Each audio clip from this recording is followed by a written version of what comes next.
The idea of a sustainable kitchen is simultaneously alluring and intimidating, not the least of which because as interest in this subject has grown, an entire host of products have ironically cropped up to feed on our lack of confidence and self-questioning when it comes to the world of ethical sustainability. What's kind of funny about a sustainable kitchen is that really, by not buying products and just saving your money, you kind of automatically end up in the most sustainable avenue. It doesn't have to be backbreakingly expensive. There is a type of sustainability that is, well, sustainable. And that is what Alison and I talk about here in this episode. We are also going to address some of the reasons why we think it is so important to work towards a sustainable kitchen, and some of the practical tips we used to achieve this goal. I hope you enjoy listening to this episode as much as we enjoyed recording it.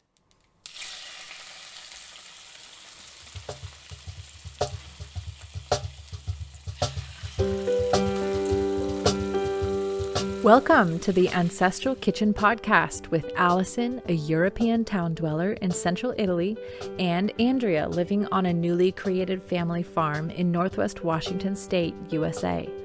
Pull up a chair at the table and join us as we talk about eating, cooking, and living with ancient ancestral food wisdom in a modern world kitchen.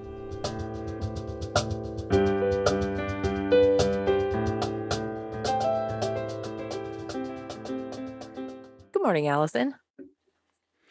Good afternoon, Andrea. How nice are you? to talk to you again. Nice to talk to you. I'm very good. Yeah, it's well and truly summer here, and I'm warm, very warm, which is nice. How are you? Jealous. It's we just finally barely began spring. As of this recording time, it is the 7th of June, and it just warmed up a few days ago. So yeah, on the weekend we had a long weekend of rain, and we were alerted to the fact that we would get more inches of rainfall on the weekend than we did during all the month of May, which is significant because in May it rained every single day. So Wow. we got a lot of rain. Wow. It literally, the storm at one point came down so hard it dug a trench down our driveway, like a huge trench. And how are the birds with that? How are your turkeys and your chickens with all the rain? The chickens don't love it. They just seem to mostly sit inside, or the ones that roam around the yard sit underneath the trucks, just stare angrily out okay. at the rain. But the turkeys don't really seem to be bothered by weather conditions. It doesn't seem to matter if it's snowing or raining. They just kind of stand around in their yard and look at each other. And then the ducks absolutely love it. They're out there They flapping love and it. waving their Yeah. tails, and so it's Nice. fun to see all And their what about responses. you when you're feeding them? Is it really muddy and are you falling over? So funny you say that. Yeah, it is really muddy. I haven't fallen in a while, but yesterday I was out there with Nicole and showing her how to do the birds and everything. And Adelaide came up, and I didn't want her to go in the pen, but she wanted to go in the pen. So I was like, okay, well, I'll put her in the pen. And I didn't tell her I didn't want her in the pen. And so I put her in the pen, and then she instantly fell on her face. And I was like, okay, well, let me go back gosh. inside. Yeah. So Yeah. it's pretty squishy. Like, just the ground up there is kind of spongy a little bit. So It's really dry here. yeah, not so much here. Not so much here. But that's life. Did you indeed. did you eat already before we got together? Yeah, I did. Oh, good. I had a mixed bag for lunch today. I had Ooh. some mackerel Wow. and then some chard, which we got at the farmer's market. There seem to be two types of chard at the moment, one with really big white stems and one with kind of slender stems that looks a bit more like spinach. Gable prefers the latter, so we had quite a lot of that for lunch. And I like to, I just boiled it, and I like to squeeze lemon juice and have olive oil on the top of it. And then I had two different types of bread, one spelt sourdough with a barley scald. So that was nice and kind of soft and squidgy. And then I had a little bit of my rye Verenicke sourdough, which is a really sweet bread with a really large percentage rye scald. So all the sugars of the rye come out, and it's got molasses in it. And it's dense, but it's really a soft crumb, really tasty. I had butter on both of those and some sauerkraut. Yum. Really, really nice. Have you had breakfast? No, so your mackerel sounds really good. But I was gonna make sort of a version of a dish called lazy Verenicke. That's a dish that I was introduced to when my sister and I spent the summer in Russia with our friends. And oh my goodness, if you want to eat good food, just go to Russia. It's like amazing. I'd agree with you on that one. When I went there, I had to write about it all. The food was so amazing. Oh, you had and to write about I was it? just That's blown even away. better. Yeah, when I came home, I was like, I have to write this all down. I Yeah, cannot yeah, forget this. It yeah. was absolutely wonderful. So tell me about this dish. Okay, so um if you've ever had Verenicke, it's kind of a, I don't know if you had it when you were there, but it's kind of like a, I don't know, like a dough with a filling. So a lazy, yeah, and they use that cheese called tvorog, which is like a quark or like a white, like a soft white farmer's cheese kind of. So I hope I'm saying the names right. I'm just saying how I remember that they said it there. But that I remember that cheese distinctly. Like I remember that it was the first night that we flew into Moscow. We stayed there a couple days, and then we took a smaller plane to Volgograd, and then like marshutkas all the way to the house, and then they served us like this Russian feast. I mean, a feast. Like my sister and I were trying to eat at least a little bit of each thing because, the babushkas were like begging us to eat, and we're like, oh, like we were so full, we were dying, but we were just trying to like keep poking it in.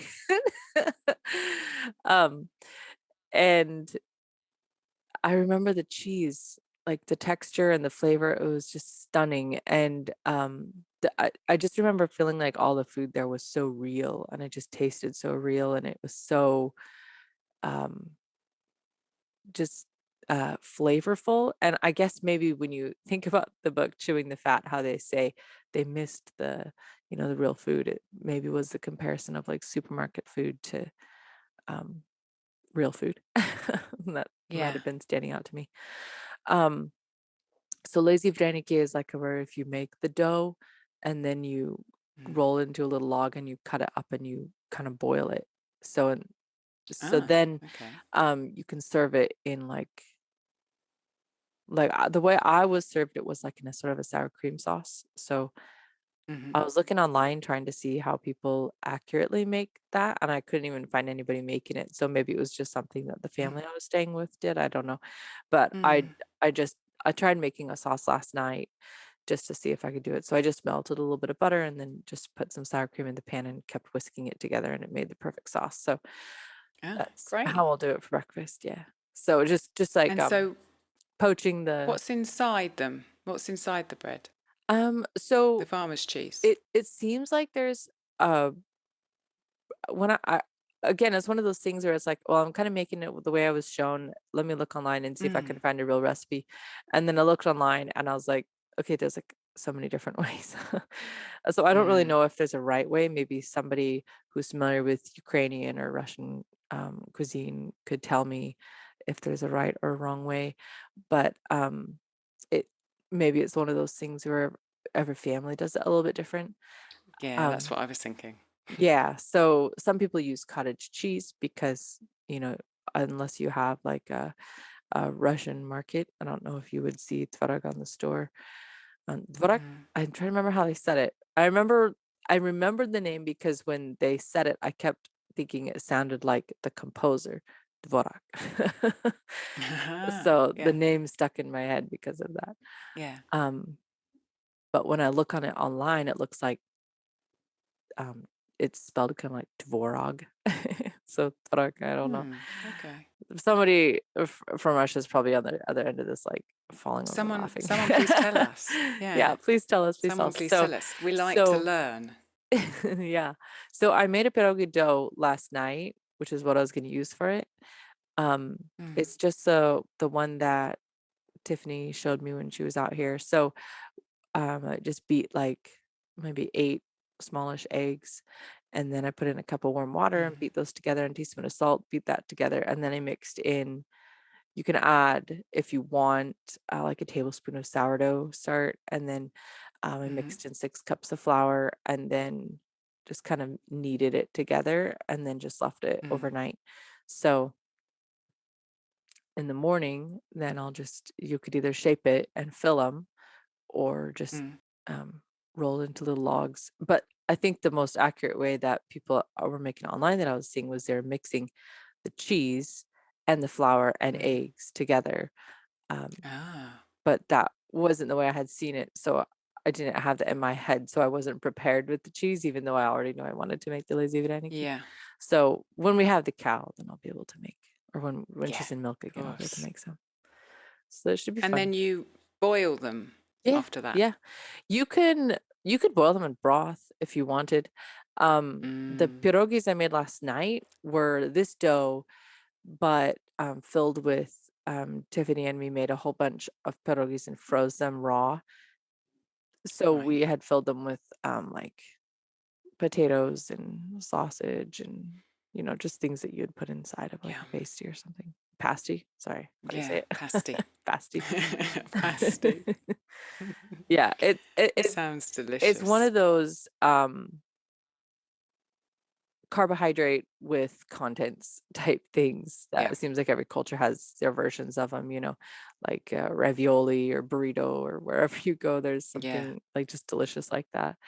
Um, Yeah. and you can fill it with like a sauerkraut. You definitely serve it with sauerkraut, or like cooked cabbage, or all the I want delicious. to come to your house for breakfast. Yeah, I wish I had a cabbage right now because I would cook some to go with this for breakfast. I do have sauerkraut Yeah. though, so I'll have that. But all the Eastern European cuisine is just so attractive to me, Mm. and so I wonder if I have some like Eastern European genetics or something, because it's just like Yeah, maybe. it's like to me it's the ultimate just satisfaction and comfort food, and it just feels like resonant. So maybe.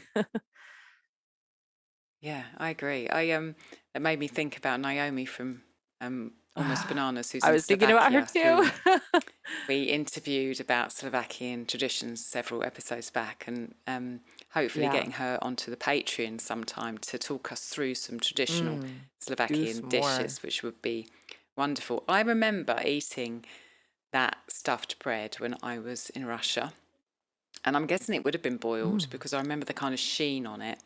And I didn't know when I sat down again at one of these tables that just was absolutely chocker with food, like some medieval banquet. Yeah. I didn't know that they had stuff inside, and so it was a real surprise when I bit in, and then there was this kind of different fillings. And I remember one with mushrooms in and some herb. Oh, Maybe it that was sounds really tarragon. good. It was delicious. And I remember there, interesting because, we did a fats episode recently, and I'm totally obsessed with lard now. I remember there being big saucers full of cubed bits of pork fat on the table, and they had homemade vodka in plastic bottles and tiny shot glasses. And we had to take a bit of this pork fat and eat it, and then have a vodka shot. And I just remember being just completely like terrified. Just, oh my gosh, that's just a cube of fat. This was like, I don't know, before I met Rob, like maybe 15 years ago. I was still working for Microsoft. So yeah, a long time ago. Yeah. Yeah, more like 20 years ago. And of course, I was just terrified of fat. And Right. I actually I had some. I was like, this is just pig fat. It's just they're eating pig fat. So that was interesting. And there was fish and and I also remember the samovars and the tea, and how they would get berries that they'd foraged and smash these berries up in the bottom of a cup with sugar, and then put the tea from the samovar over the top of it. And how absolutely delicious it was.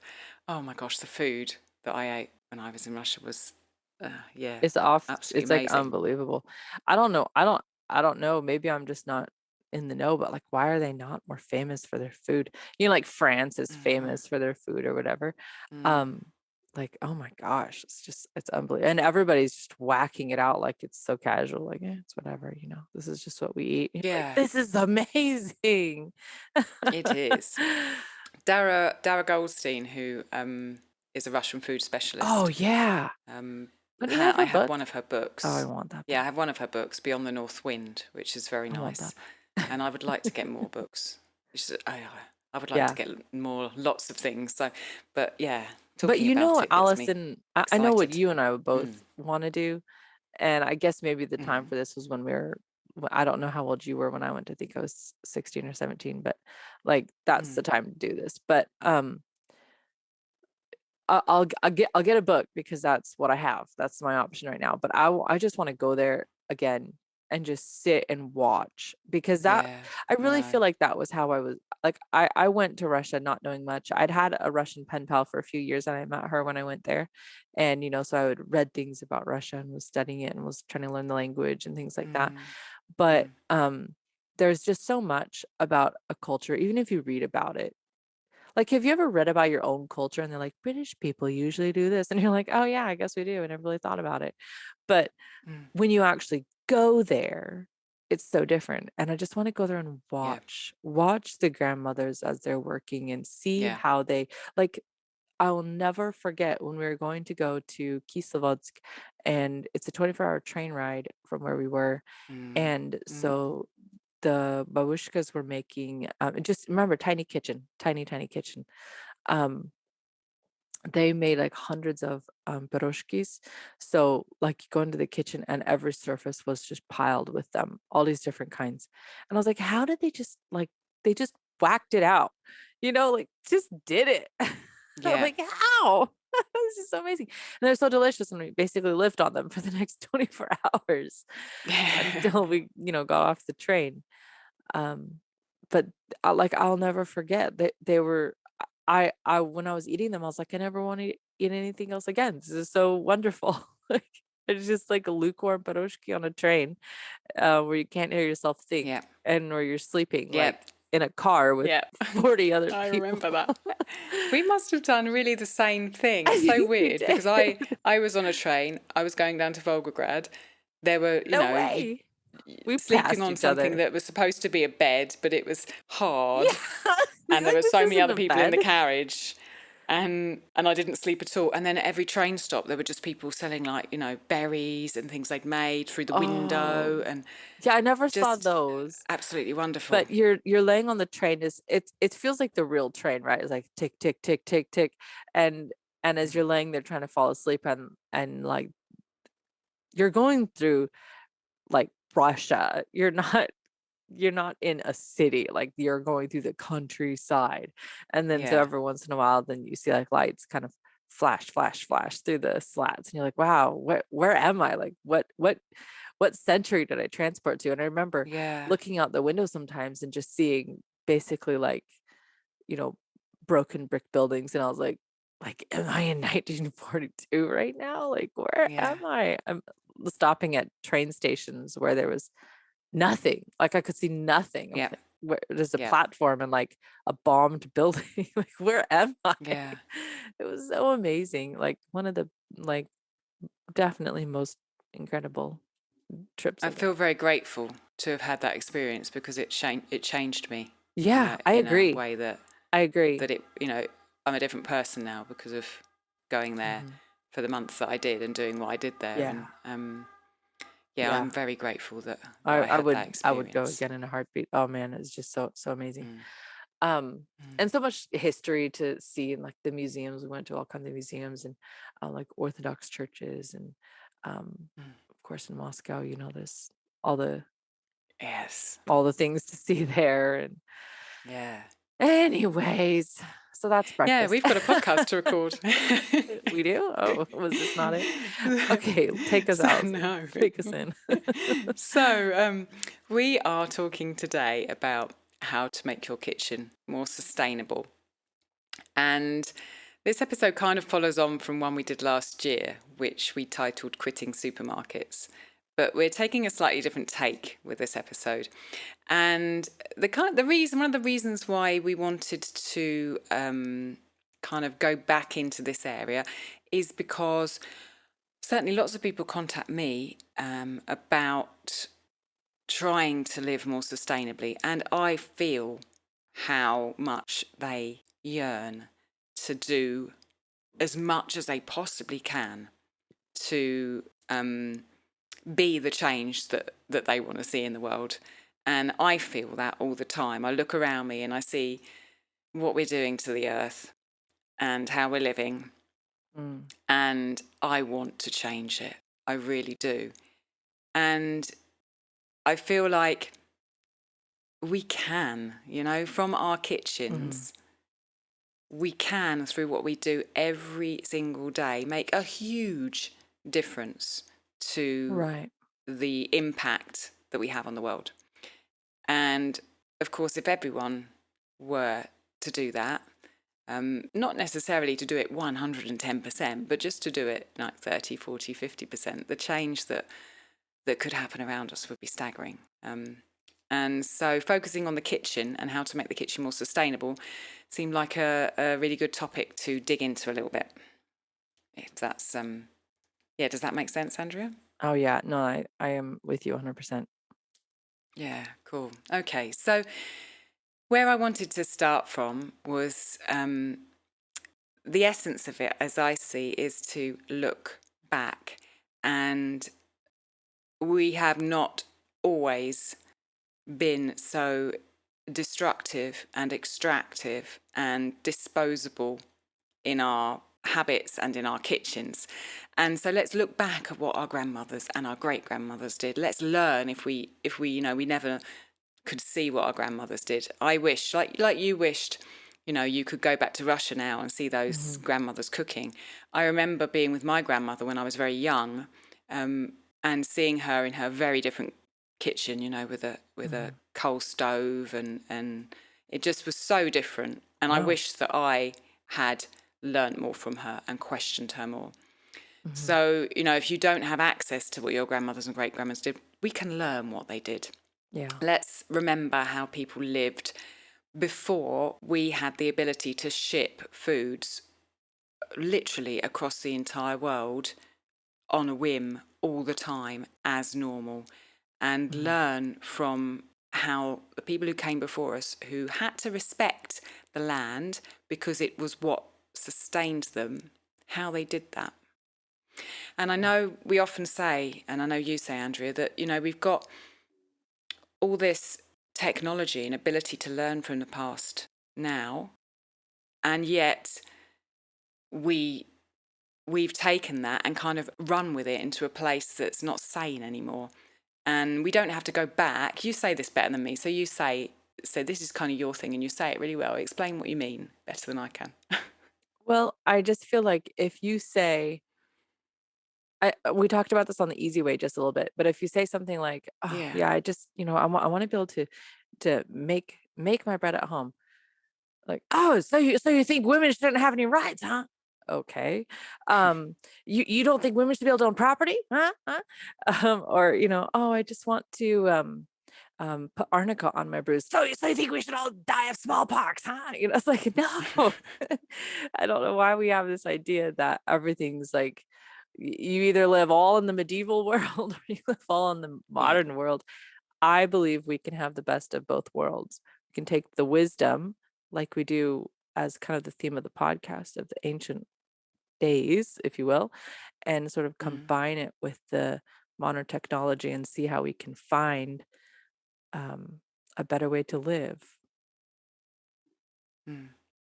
Yeah, and thankfully, due to that technology, we have the ability to learn from other cultures and learn how people and learn how people did live. And we can take that information and bring it into our kitchens now, our modern world kitchens. Right. So I feel like really at the heart of this whole how can we be sustainable in our kitchen is local produce, because previously our ancestors would have had to survive on what the land around could give them, and they would have to put the farming practices in that would sustain that land, otherwise they wouldn't have any food the following year or the following year. And therefore they treated the land with respect because it's what kept them alive. And it feels to me now that we've got it all upside down, that our food is not coming from the land around us. And in addition, we're using the land that is around communities to grow things that wouldn't have naturally grown there.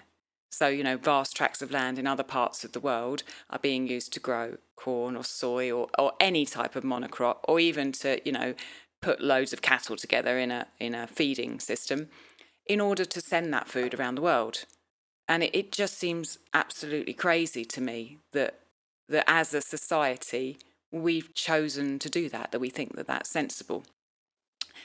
And if you look to what the land around you can naturally provide, that's going to be different for everyone.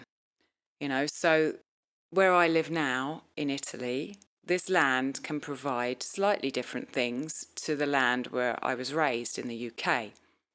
And the land in the UK can provide different things to the land in Australia or in Russia or where you are or in Argentina.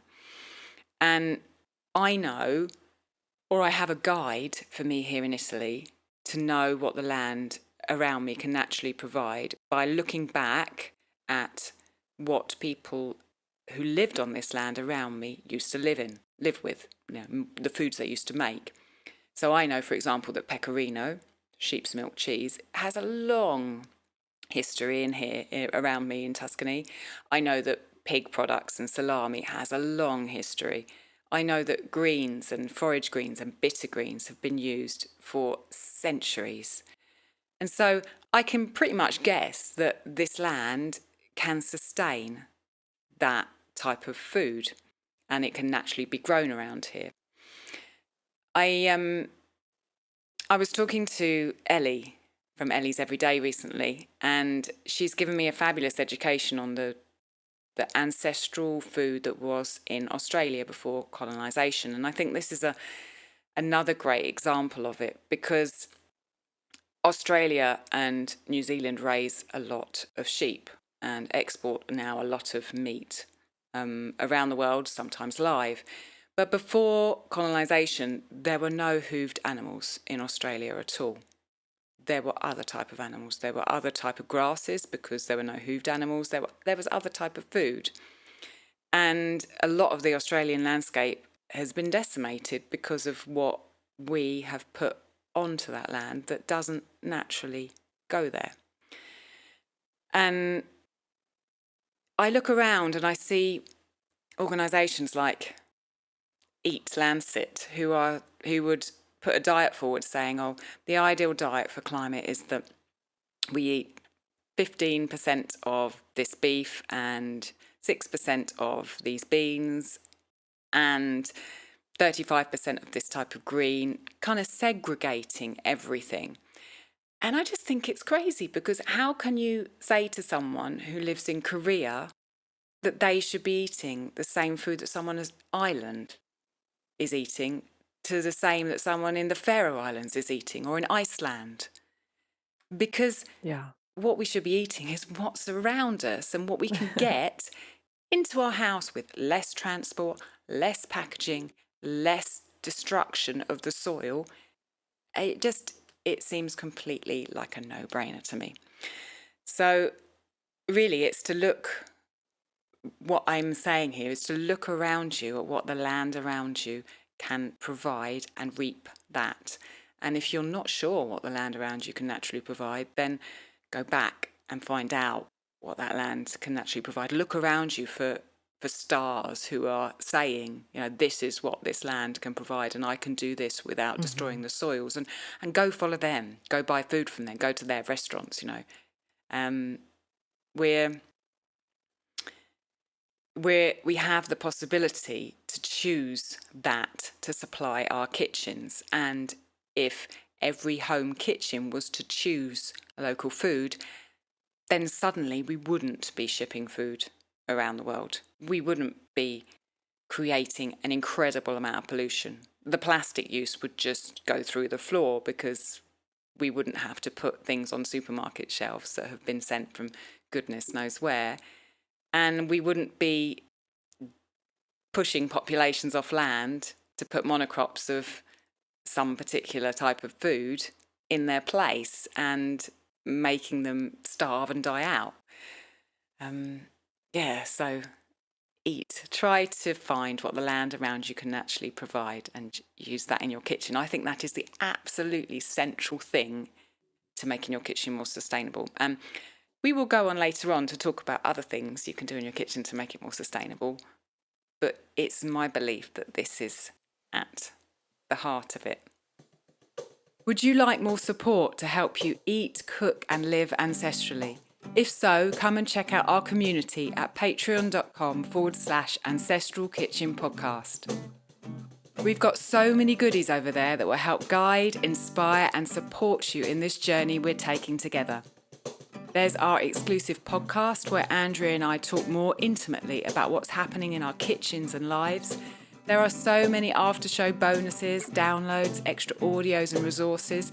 We have a forum where you can ask and answer questions, and we even host a monthly chat where we get together and talk all the ancestral kitchen things. We love cooking and eating this way, and this community and library of resources is what we would have wanted when we started out. Check out www.patreon.com/Ancestral Kitchen Podcast to get started.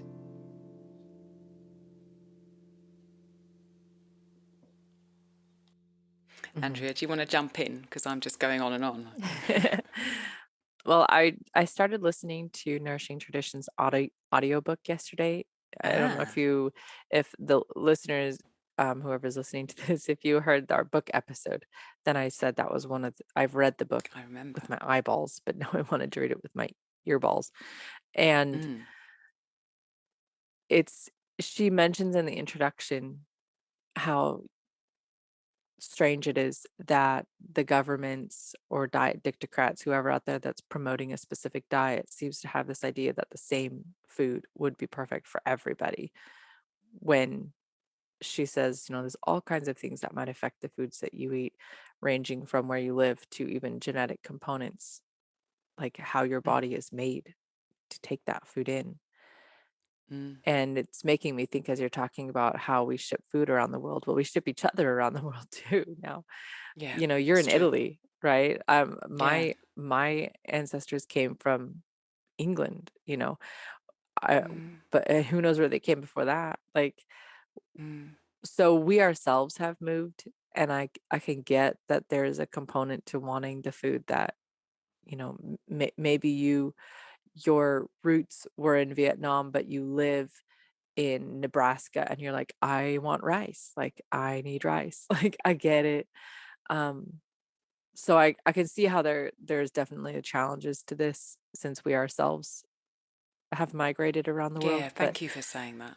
That's true. Yeah, but also I get that, like, I'm not growing coffee beans here in Washington.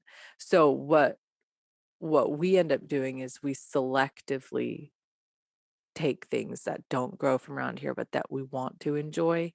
And we, those basically have to get shipped in. So then then that comes down to like, okay, let me see how I can find like an ethical supplier, somebody who's growing it ethically there, and somebody who's the ethical middleman and all these things. So, that ends up being more work. But for us, in our case, that we want to enjoy coffee and it doesn't grow in this climate, so we have to get it bought in from somewhere, then it was worth the effort. So yeah, I think that traditionally there's been a trade in spices and things like that, luxury for goods. sure. Down the spice route for course. many, many, many centuries. And if you think about the weight of spices or coffee or tea in your kitchen compared to the weight of the staples that you use every day and the meat that you get, it's a very small percentage. And even if all our households changed to 50% local food, it would make a staggering difference to the world. Yeah. So, I sometimes have to remind myself not to be so single-minded about it, because the luxury foods then, and there are companies who do things ethically and do look after the land and do look after their workers.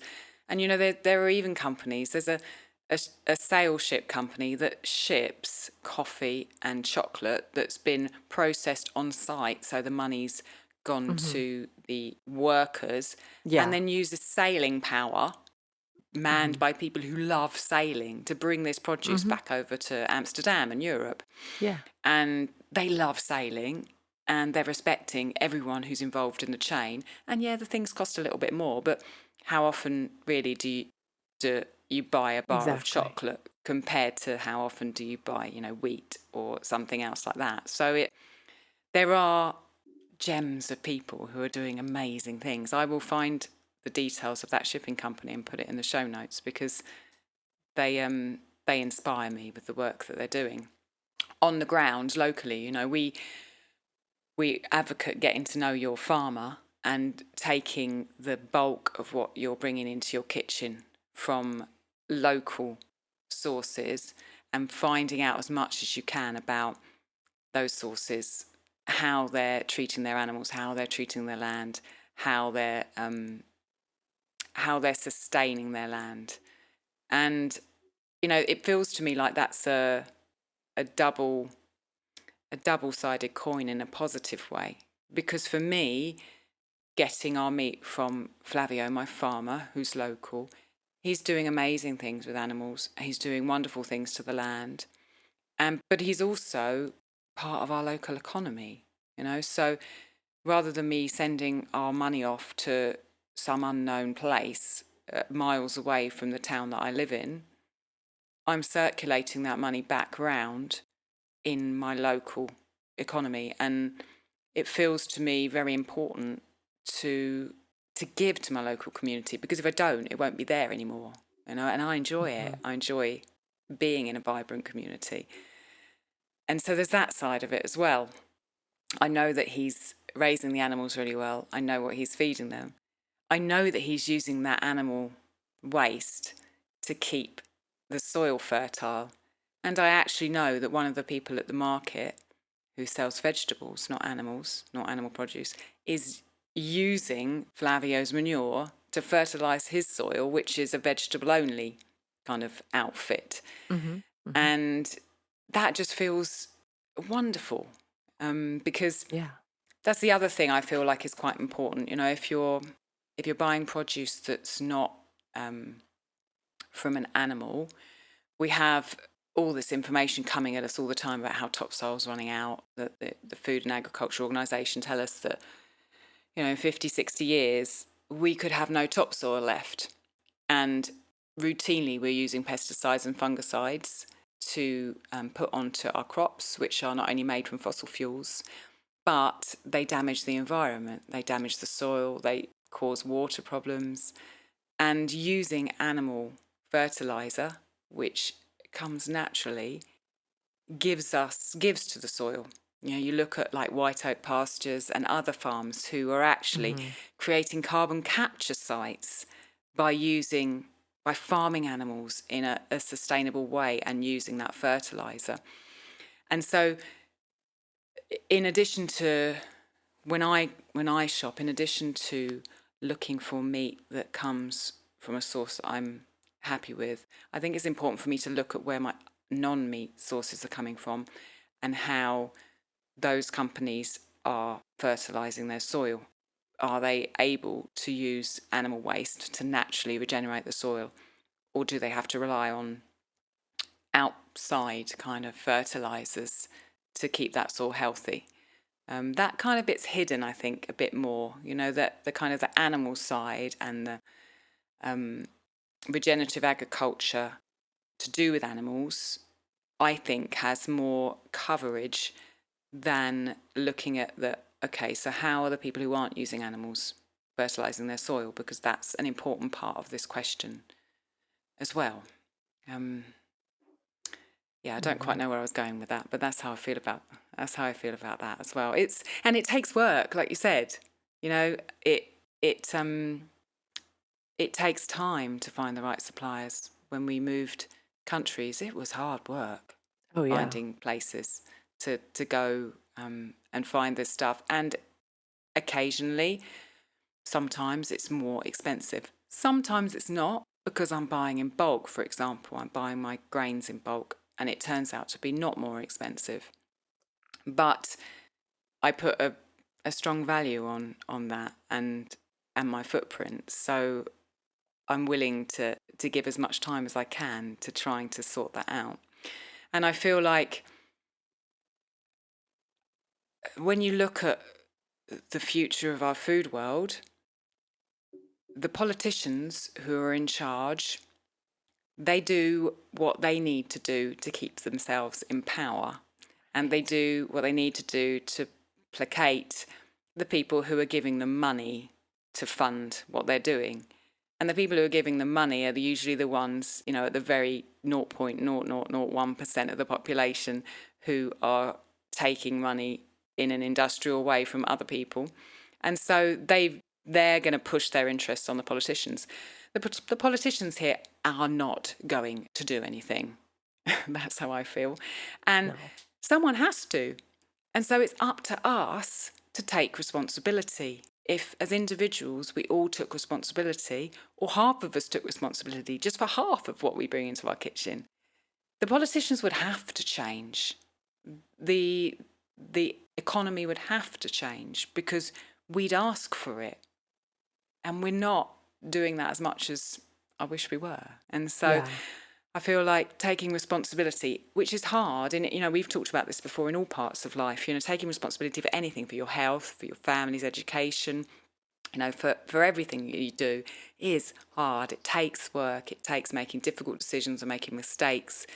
But if we want to see change in the food world, we need to take action so that businesses and politicians listen, I think. Yeah. Well, I definitely agree that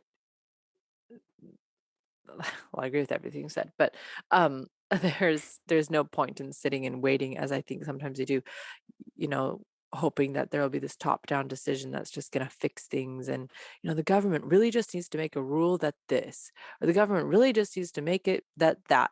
But what we could do instead is say, well, corporations really, they really run to the tune of the consumer, right? So rather than saying, oh, I think the government should force corporations to do this. Well, what if the consumer refused to participate in the game and the corporations would have to change? That's kind of how we see it working over here. And you have to be careful because you say, oh, if only the government would make it illegal to use such and so chemicals. Well, they didn't.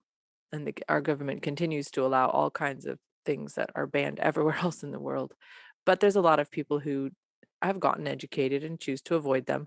So what companies sometimes end up doing is just sort of slippery things like changing the wording or, making different marketing sort of gimmicks so that it looks like they're doing the right thing. But when you're shopping with small local farms, that kind of thing doesn't really happen. Like when you have one company in Illinois or Minnesota that has a product that's turning up in all 50 states, there's not a whole lot of accountability. Like people aren't driving by the farm and being like, oh yeah, see, that's how they do it. But when you're just a small farm and you're working within your local economy, not only like you said with Flavio and his veggie neighbor, not only are you having to find ways to survive with each other, but your customer Alison is right down the road and she's going to be here every Saturday and she's going to be like, what are you doing? So there's a different level of accountability. Joel Salatin actually talks about that a lot in his book, Your Successful Farm Business. In the last chapter, he talks about all the useless things that distract from real farming. And one of the things is certifications. And he kind of argues that with when production was moved out of the village into centralized headquarters was when the government started coming in with certifications, because there was no longer that sort of casual accountability that was required, or that turned up because Alison was just coming out to the farm on Saturday. Now Flavia was in Rome and she never saw him, and she just had to take his word for it. So then government certifications started coming up, right? That's sort of the idea there. And he argues that as we're moving back to all these little small farms, and he says, don't waste your time on the certifications and things like that. He thinks there should be less regulation now because it's not as needed, because you're literally walking out to the farm and you're like, I see how you're doing this process, which I think is fantastic. Yeah, I agree. Yeah, I agree with everything you just said as well. Sounds like we're of a So, mind, Alison. yeah, indeed. Like I said at the beginning, our first kind of episode on this topic was coming at it from the supermarket angle, and basically saying stop shopping at supermarkets. Whereas here we're coming at it from the kind of the local food angle. We do have an extra that we really want to share, which is support in this kind of journey. I did an interview with Lindsay Miles, who has a website called Treading My Own Path.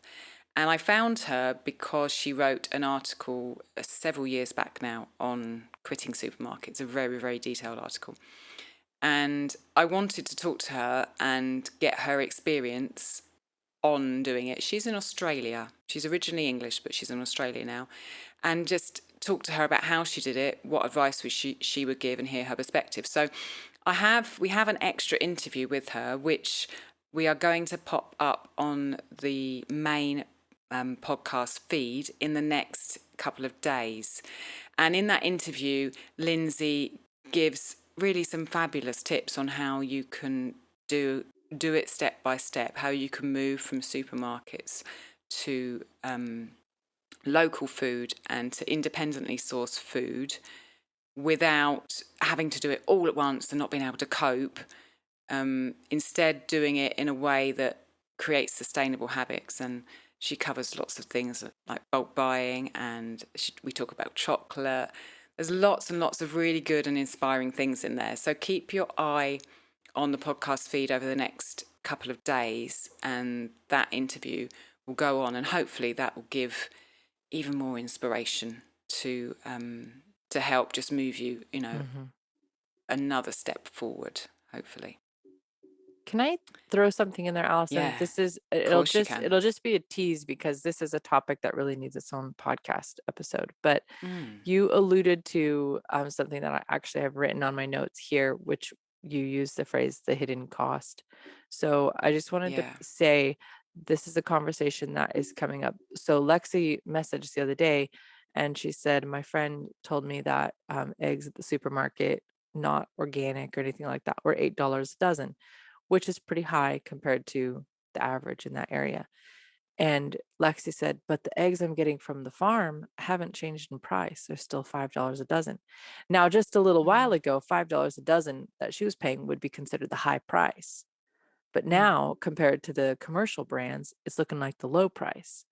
So it's worth noting, and we've been saying this for a long time, and you can see all kinds of regenerative ag people, Nicolette Han Niemann, or Tara Couture, or us, or Joel Salatin, have been saying the actual cost of regenerative agriculture is less, and it's sustainable cost, but it appears to be more expensive because the commercial things are so they're part of such a web that the costs that the consumer's paying at the supermarket look so much lower.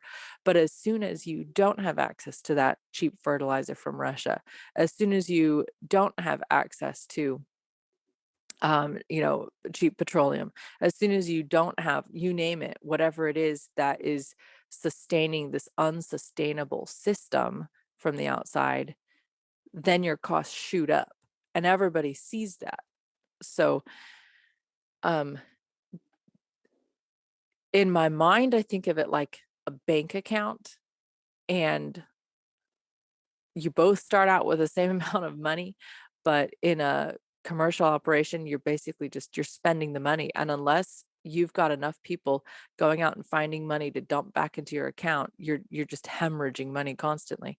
Whereas in regenerative agriculture, you've got the same amount that you started out with, but then there's like this real gentle fiscal responsibility. Like, we're not going to spend too much. We're going to let it gain some interest.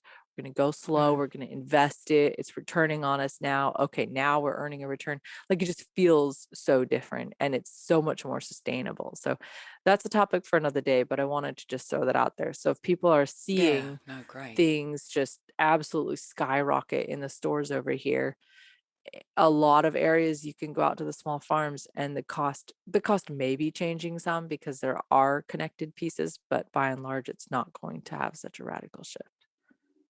Yeah. Yeah, I think, what you've said is certainly true.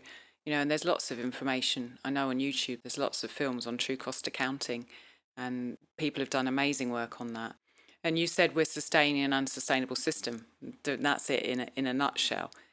The system is unsustainable, and things are being done and being lost. And whether it's habitats or communities or soil or insects, the cost is being paid somewhere. It really Yeah. is. Yeah. And it only appears to be sustainable because you're constantly having to patch the system. Like, oh no, this entire industry is going over. Okay, well, we need to make we need to have a grant for this, or a lobbyist for that, or change the regulations on this or that. You need to keep coming in and fixing and saving the system. Whereas over here on the other side, regenerative agriculture just keeps chugging away with no input from the government, with no big systematic institutional support frameworks, and it just does its thing. It keeps ticking away. Yeah, completely. And I'm sure we'll dive into this more in coming episodes and interviews with people, because it's For sure. yeah, it's a whole world of inequalities, for sure. Yeah. Let's go on to the other things we had on the list for how to make your kitchen more sustainable. We did have some other things, didn't we? Buckle in. We could. I can't really talk about compost. We had compost down there, so obviously, use as many kitchen scraps as you can. Make fruit scrap vinegar. Use your leftovers. Do as much as you can, and compost if you can. My garden is very small. It's not really a garden. It's a kind of patioed area, and I have It's a garden, containers on it. Allison. Stop. It's beautiful. A garden's got to have earth, hasn't it? It's got lots of I containers saw a lot in of it. earth in those pots. Yeah, it's got a lot of containers, and it's got lots of things in it. We can just about get to the fence at the other side. But I don't have room for compost. So I do bokashi, which is a Japanese technique where you ferment your waste. So instead of putting it on the compost and leaving it for a very long time to turn into stuff to put on your garden, I have 2 little kind of bucket setups in my kitchen, and I use a bran that's been inoculated with lactobacilli, and I put all my food scraps in there, and I layer them with this bran, and I can put things in there that I couldn't put in a compost. So a little bit of oil can go in there, fine meat can go in there, bones can go in there, lots of other things that you can't, cooked food that you can't put in compost. And that slowly ferments. It's got an airtight lid, so the smell doesn't cause a problem. I have a tap at the bottom, and this thing called bokashi tea comes out, which you can water down and feed your plants with, or you can just put down the drain, like your toilets or the sinks, because it's absolutely full of good bacteria. And why wouldn't you want to put good bacteria down a disgusting, dirty drain? Absolutely. And then at the end of when the bucket's full, I leave it for a couple of weeks. And then at that point, it's ready to put into my soil. So I wanted to do this because I was fed up with the second year buying more and more bags of compost, because the earth that I bought was spent because I'd had it in a container. And so last year, then I dug masses of this partially decomposed bokashi compost into the existing soil that was in my containers, and then I left it over winter.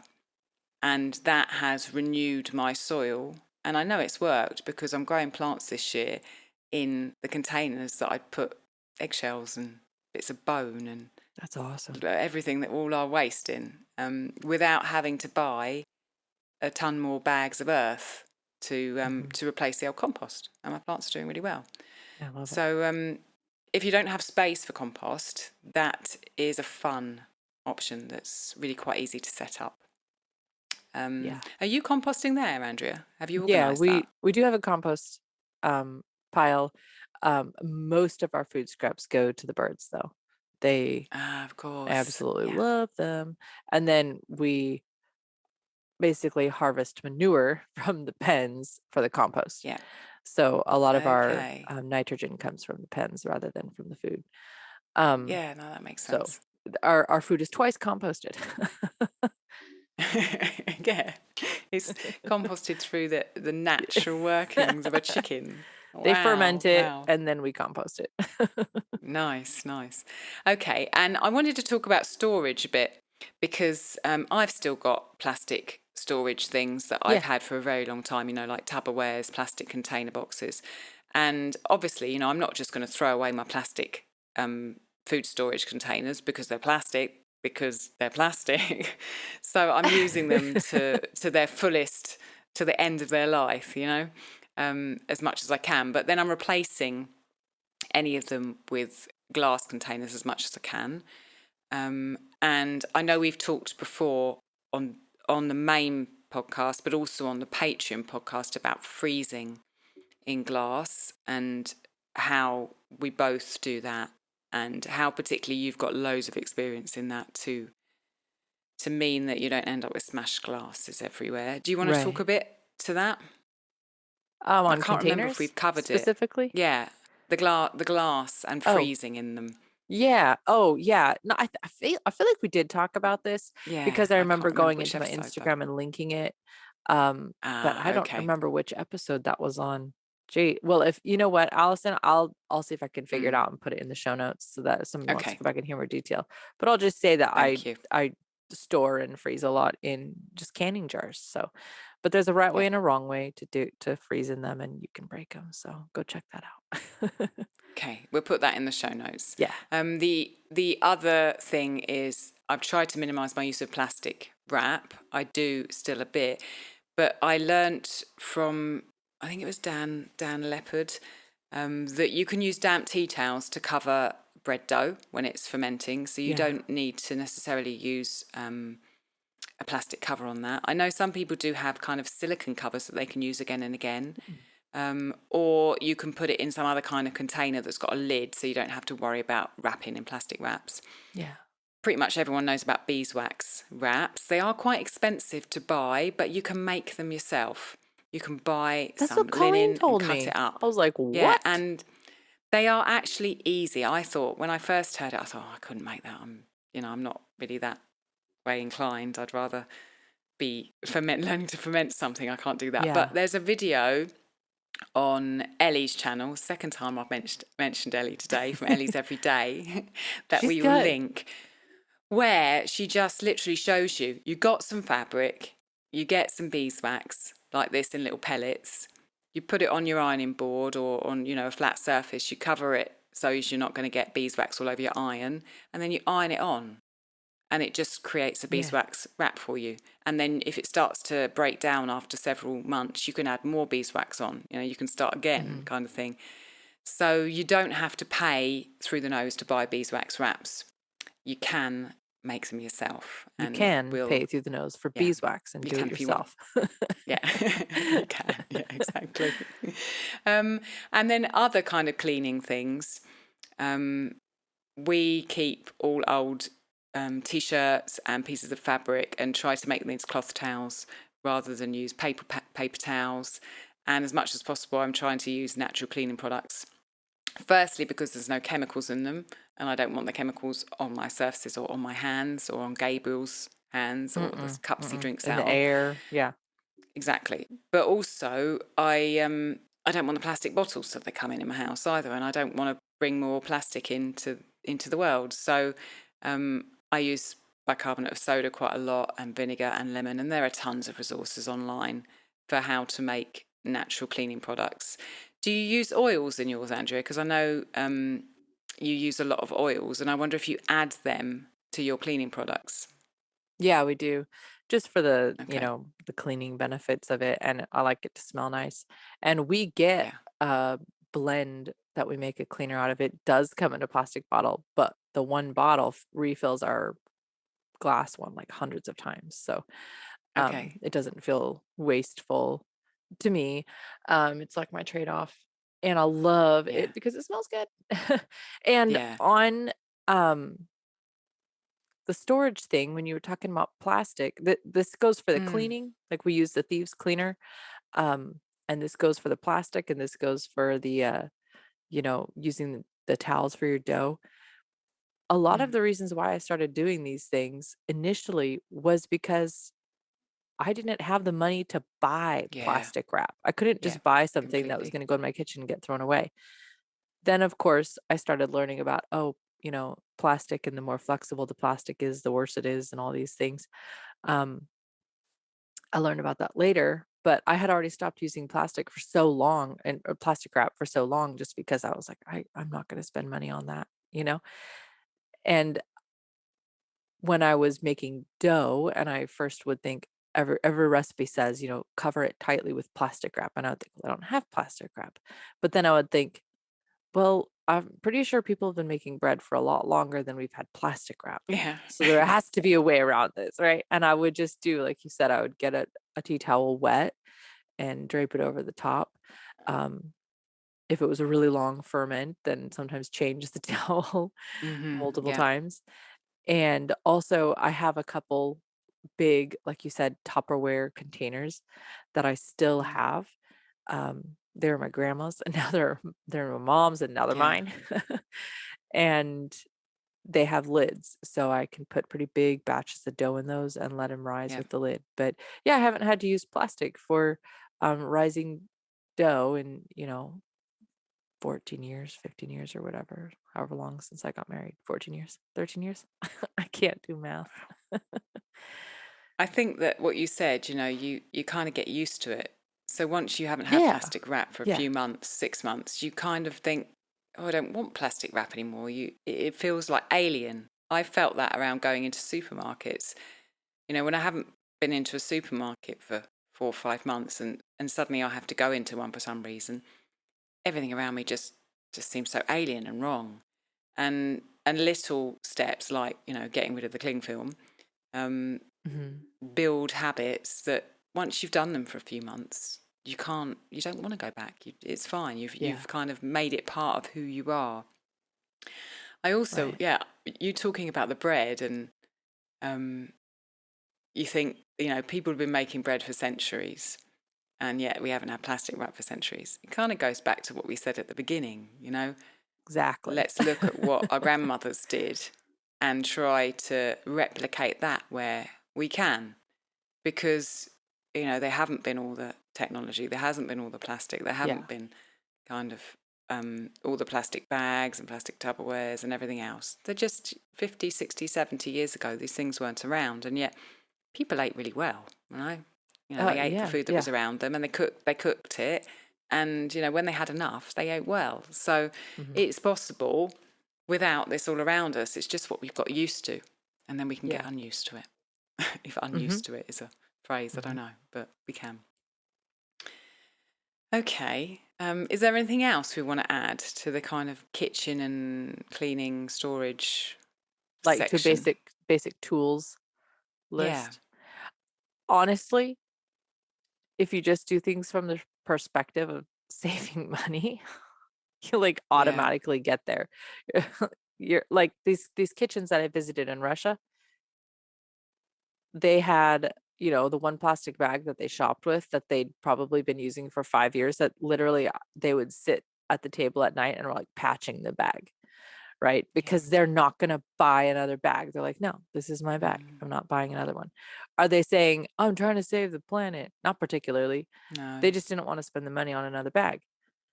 And that's like me with plastic wrap or with paper towels. We never bought paper towels really since we got married, just because it's like seem like a wasteful expense when I could just use a towel to clean something. Now, I did start buying paper towels for cleaning the hip camp stuff recently because it just felt I didn't want to clean those bathrooms and then bring the towels down and mix it into our stuff. I thought I should probably try to be sanitary, and I use gloves and stuff like that. But so I buy paper towels for that. But that's like a business expense, I guess. So it feels different. But in the house, it's just like, no way, no way. And then after I clean with the paper towels up there, then I go out behind the sauna and stick them in the sauna fire. Ah, yeah. Okay. But Yeah. yeah, the less that you have that's disposable, like you said, just the more likely you are to be more sustainable. Yeah, You know, completely. it's not like a 100% guarantee, you know, because you can be using some kind of crazy lead tool or whatever. But just generally speaking, the less disposable you have, yeah, the more sustainable, and the more money you'll Yeah. save. Yeah, which is very important because we want to use the money Yeah, that we do have to have the most valuable life that we can. and buy lard. To do things that mean. Yeah, exactly. Yeah, buy lard, make lard. Exactly. You've got money, buy some lard. Okay, Exactly. so the last thing I wanted to kind of say then was that in my experience, kind of on this journey, I've often felt like I'm the only one. You know, luckily when I connect with you and when I connect with podcast listeners and when I go onto Instagram, you know, I've got a crowd around me that is very supportive. But sometimes when I stumble across some other kind of media or I go out into the real world and I look Uh-oh. around me, Uh-oh. I Allison's think, in the real oh my world. gosh, am I the only one doing this? I feel so kind of disheartened and alone. It's easy for me to be saddened and Yeah. discouraged. And so I just wanted to leave people listening with the thought that even if sometimes you might feel like you're the only one, know that you aren't. There are, well, there's us two for a start. There's a lot more people. You know, there are people Yeah. writing about this. There are people encouraging about this. There are people who've published Yeah. books on it. There are many people working their backs off to raise animals in a way that is sustainable. There are many people who've dedicated their entire lives to this. So know that you're not alone. And if you need support, go find them to be around to help you feel okay about it. So yeah, that's it.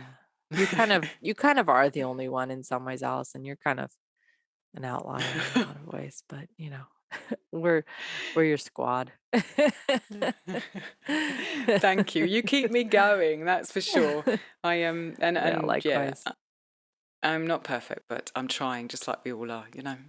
Rebecca said on A Humble Life, she was saying, sometimes I don't think that what we're doing is that different until then they're talking to somebody else. Yeah. And then everybody goes, "Oh, you what?" And then she goes, "Oh yeah, okay, I guess we are." You just get really used to it. Like when people come over and they look for the microwave, and I'm like, "Oh, sorry, we don't have a microwave."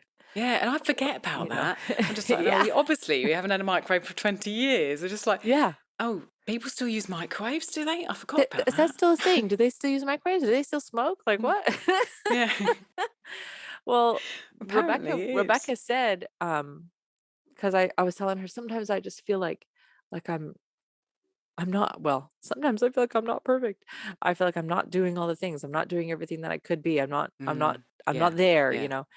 And she said, "Well, I think if you feel like you haven't arrived, that's probably a good That's a thing, good you thing. know." Like Yeah, you I you stay agree. humble, as her Instagram handle kind of indicates. But also, she said, you know, again, you don't realize what you're doing because you're just so used to it.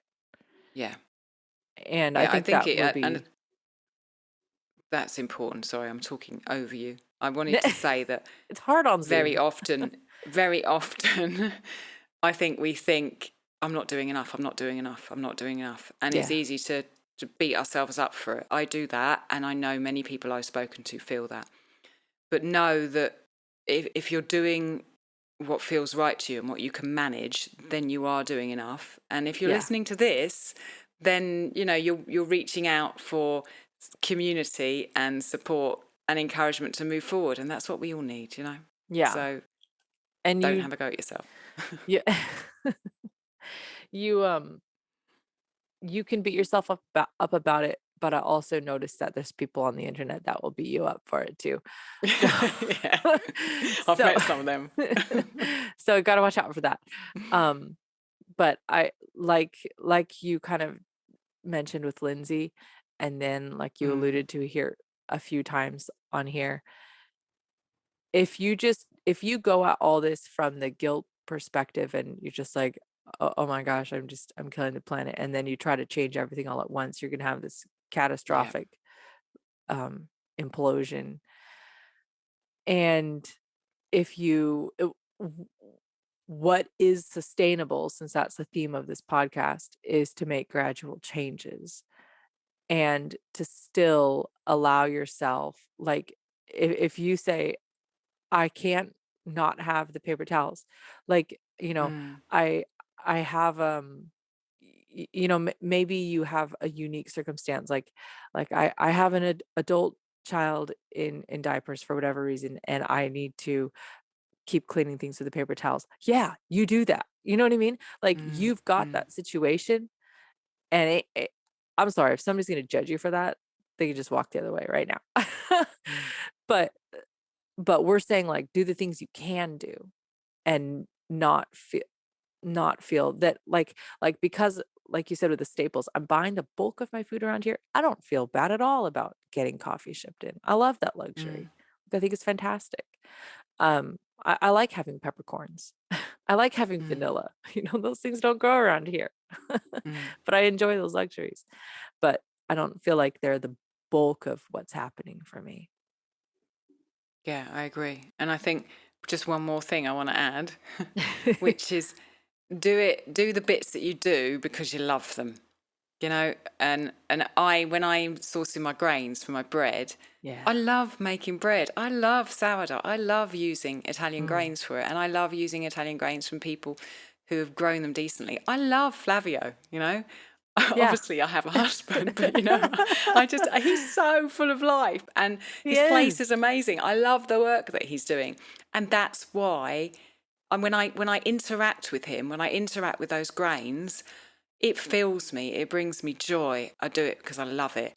And that's a whole different thing to the guilt. And that's what guides me. And I think that's the steps to take, the steps that bring you joy and that you love.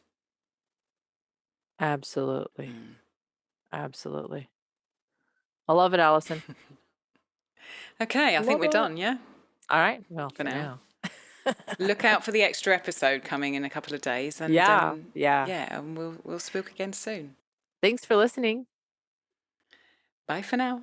Bye.